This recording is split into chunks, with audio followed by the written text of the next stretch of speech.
Hello and welcome back to another Magic the Gathering EDH deck tech idea. Today our opponents won't get rid of our dragons as we keep bringing them back from our graveyard. Stay tuned as we talk about Rivaz of the Claw. But before we jump into today's video, I want to make a shout out for Mythatom. Check out their high quality Magic the Gathering and other fantasy products via the link in the notes below and use my discount code LATSEL for 10% off your order. Rivaz is a 3 mana 3/3 with Menace, and in Rakdos colors he has a mana ability which we can use to generate 2 mana which we can only spend on dragon spells. Furthermore, once during each of our turns we may cast a dragon spell from our graveyard. But there is a little downside to it, because whenever we cast a dragon spell from our graveyard, it gains, when this creature dies, exile it. This is a triggered ability which you can react to beforehand with cards like Feign Death, Undying Evil, Not Dead After All, and a bunch of those effects, but I haven't added them to my list, but this is a good thing to know about this commander. As we are in Rakdos colors and our commander isn't that expensive, we still want to play a few mana rocks in the early game, simply because a bunch of these dragons in this list are really expensive.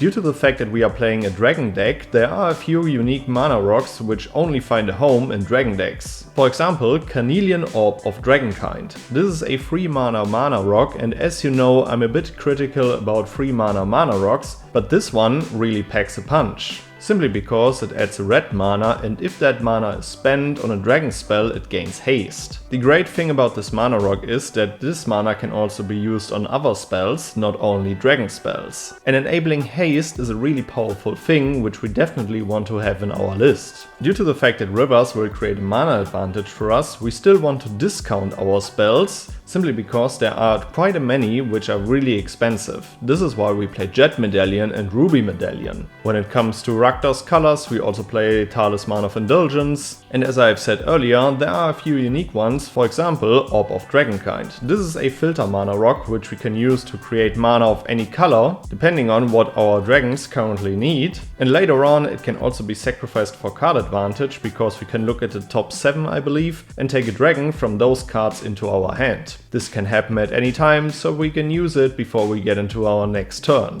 As haste is something that we definitely want to have in this list, we also play the Fire Crystal. It discounts our red spells, it enables haste for all of our dragons, and later on we can also use its activated ability to simply create even more dragons and overwhelm our opponents. When it comes to Cardadvantage and Rakdos colors, and especially in a Reanimator deck, we got a few cards that synergize nicely with our game plan and also creating more card advantage. We want to fire off a bunch of those spells that say discard a card as additional cost and then draw 2 cards, and also create maybe a few treasure tokens, which is why we play cards like Big Score. We will discard our dragons that we want to reanimate with Rivaz to generate even more card advantage. This is also why we play Demand Answers, Faithless Looting, and also a newer card, Laughing Mad from the Final Fantasy set. When it comes to generating card advantage, while also nicely synergizing with our game plan, Ripples of Undeath always finds a home in its colors. In our first main phase, we mill a few cards into our graveyard, and at the price of 1 mana and 3 life, we can take 1 card back.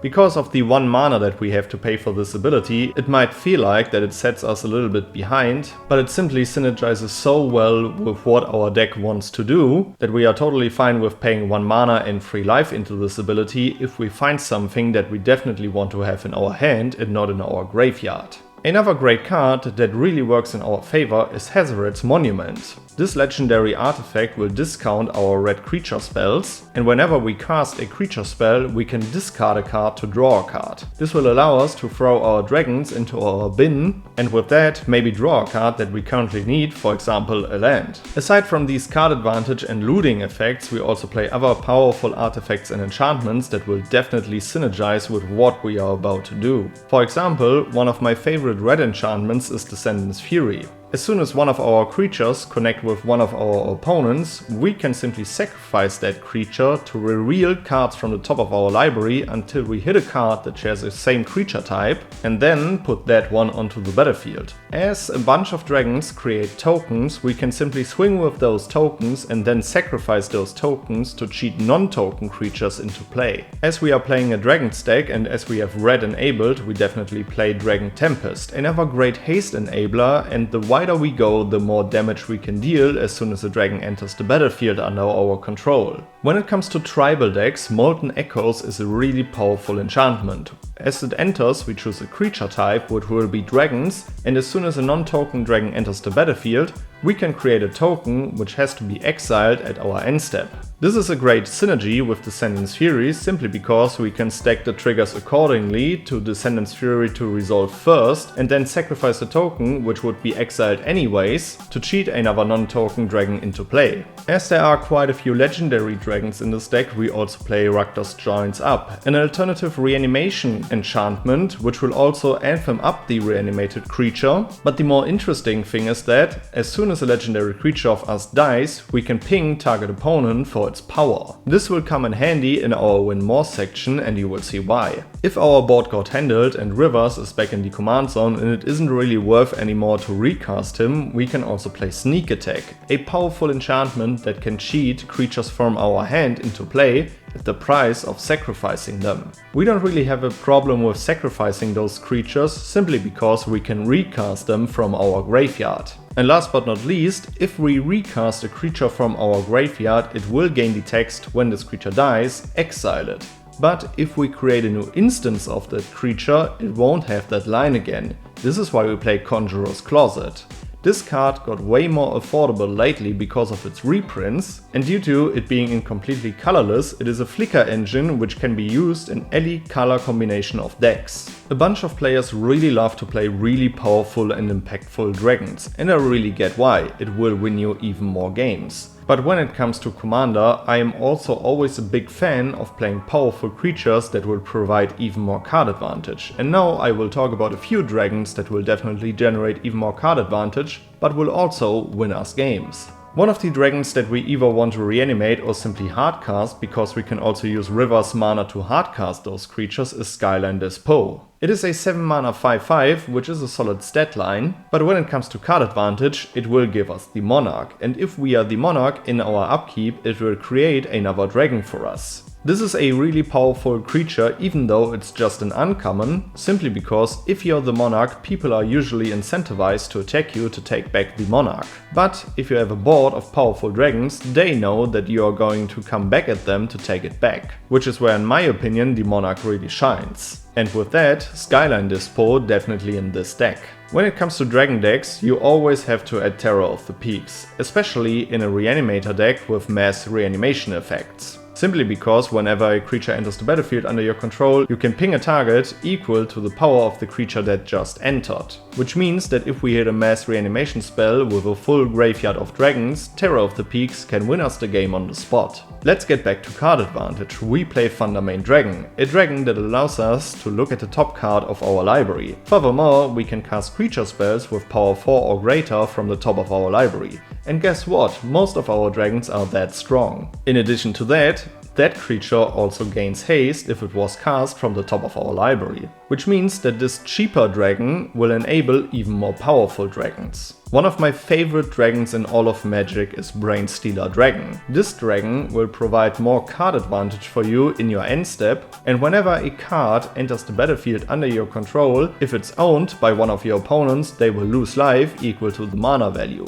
Especially the artwork from the Outlaws of Thunder Junction Precon Commander decks is well done in my opinion, and I would love to play this dragon in more of my decks. Sticking to dragons that will win you even more games, we play Bladewing the Risen. This uncommon legend is quite old, but it still packs a punch, simply because as soon as it enters the battlefield, you can return another dragon permanent card from your graveyard to the battlefield. This might be a small investment for way more power than it looks like. And now I want to talk about one of my other favorite dragons in Magic the Gathering, Bladewing Deathless Tyrant. This powerful dragon not only has a great artwork, but also a really powerful connect trigger. If your graveyard is full enough of dragons, you will create zombie tokens with menace according to the number of creatures in your graveyard. Sure, we would like to win with a bunch of dragons in the air, but we can also have an army on the ground, and zombies really fit the theme here. You want to win more? You get it. As I have talked about Terror of the Peaks, we play a bunch of mass reanimation effects,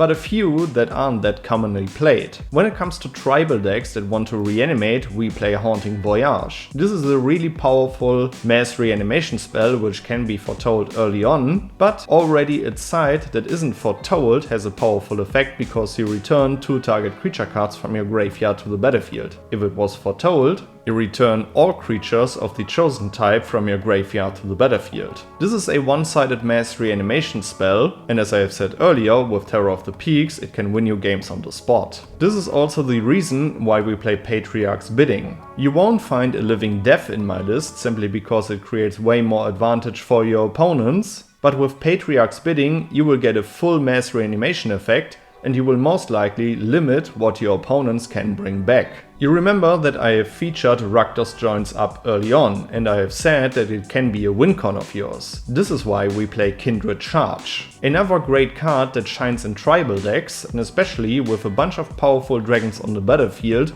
you can go for your final swing. In addition to that, it will also create token copies of all of your legendary dragons, which you then have to sacrifice to the legend rule. This will allow you, with Rakdos Joins Up on the battlefield, to nuke one of your opponents out of the game. And as you have seen earlier, we have quite a few ways how we can enable haste for our dragons. This is why one of our most powerful dragons is Ancient Brass Dragon. On connect you can roll a d20, which is always a cool thing in a game of Commander as it adds randomness, and then reanimate a bunch of creatures from graveyards. This is not limited to your graveyard, so you can also generate even more value by taking your opponent's creatures. Alright guys, these were a few cards that I would play in Rivaz of the Claw. Let me know which cards you would add to the deck, which legendary creature I shall feature next. Make sure to check out my full deck list in the notes below, and then I would say see you in the next one. Goodbye guys.